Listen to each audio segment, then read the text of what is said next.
સુરતમાં સોજિત્રા પરિવારે અંગોનું દાન કરી 5 લોકોને જીવનદાન આપ્યું છે। મોટા વરાછાની શાંતિનિકેતન ફ્લોરા ખાતે રહેતા સોજિત્રા ગુણવંતભાઈના અવસાન પછી તેમના પરિવાર દ્વારા લીધેલો નિર્ણય 5 જીવન માટે આશાની કિરણ બની રહ્યો છે। એક સામાન્ય રસ્તા પરના કિસ્સામાં માથે ગંભીર ઈજા પામેલા ગુણવંતભાઈને પીપી સવાણી હોસ્પિટલમાં દાખલ કરવામાં આવ્યા હતા, જ્યાં તબીબોની ટીમ દ્વારા તેમને બ્રેઇન ડેડ જાહેર કરવામાં આવ્યા હતા। પરંતુ દુઃખના આ સંજોગોમાં પણ તેમના પરિવાર દ્વારા માનવીયતા દર્શાવીને જીવનદીપ ઓર્ગન ડોનેશન ફાઉન્ડેશન સુરતની મદદથી અંગદાન કરવાનો નિર્ણય કરવામાં આવ્યો હતો। તેમના લીવર, 2 કિડની અને 2 આંખોનું સફળ દાન કરવામાં આવ્યું છે।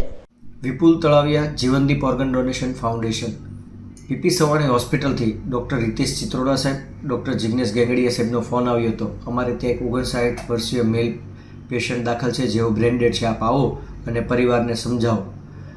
અમે અમારા founder PM Gondaliya, doctor Nilesh Kachhadiya team સાથે અમે પેશન્ટના રિલેટિવને મળ્યા। સોજિત્રા પરિવારના ગુણવંતભાઈ બ્રેન ડેડ હોવાથી તેઓના પરિવારને સમજ આપી કે એ લોકોએ અન્યને નવજીવન મળે એટલા માટે અંગદાન કરવું જોઈએ। પરિવારના નરેશભાઈ સોજિત્રાએ, જેઓ દર્દીના ભત્રીજા છે, તેમને ખૂબ જ વ્યવસ્થિત સમજણ સાથે પરિવારને સમજાવ્યું કે આપણે દાદા દાદીનું અગાઉ જીવતા જગત્યું કર્યું છે, એ આનો એક ભાગ જ કહેવાય છે, તો આપણે ચોક્કસથી દાદાનું અંગદાન કરીશું। અને સમગ્ર પરિવારે અંગદાનની સંમતિ આપતા જ સોટોમાં રજિસ્ટ્રેશન પ્રોસેસ શરૂ થઈ હતી। ત્યારબાદ આ દર્દીના અંગો થકી 5 લોકોને નવજીવન મળ્યું છે। 1 લીવર, 2 કિડની અને 2 ચક્ષુઓનું દાન સ્વીકારવામાં આવ્યું છે।